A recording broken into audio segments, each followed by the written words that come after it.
आप देख रहे हैं सूर्य तरंग न्यूज। समान नागरिक संहिता यूसीसी को लेकर कांग्रेस विधायक आरिफ मसूद ने राज्य सरकार पर लोगों को गुमराह करने का आरोप लगाया। विधानसभा सत्र के दौरान उन्होंने कहा कि सरकार इस मुद्दे को लेकर भ्रम की स्थिति पैदा कर रही है और वास्तविक तथ्यों को सामने नहीं रख रही।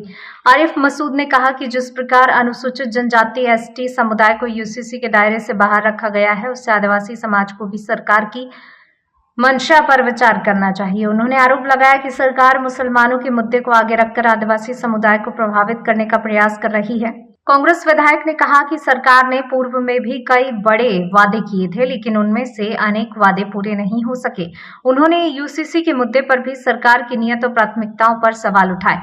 भाजपा विधायक रामेश्वर शर्मा के बयान पर प्रतिक्रिया देते हुए मसूद ने कहा कि मुल्ला मौलवी नहीं बल्कि आम जनता समझदार है और लोकतांत्रिक व्यवस्था में जनता अपने विवेक, संविधान और कानून के अनुसार निर्णय लेती है। उन्होंने कहा कि किसी भी विषय पर चर्चा तथ्य और संवैधानिक मूल्यों के आधार पर होनी चाहिए।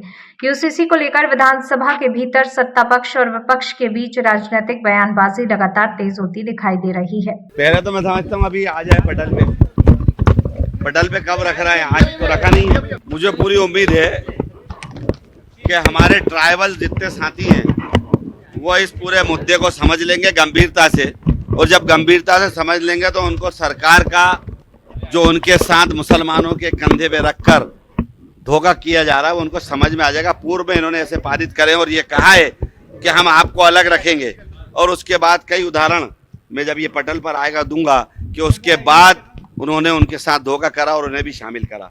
रहा सवाल रामेश्वर शर्मा जी का कि मौलवी मुल्ला, तो मौलवी मुल्ला नहीं, हम लोग किसी के भी दबाव में नहीं आते। जनता बहुत समझदार है, ये सिर्फ संविधान के दबाव में आती है और आसमान वाले के ये बेतुकी बातें। देखिए, मैंने कहा कि जिस तरह से जो भी विरोध होगा इस काले कानून का विरोध किया जाएगा और इसीलिए काले कपड़े पहनूंगा।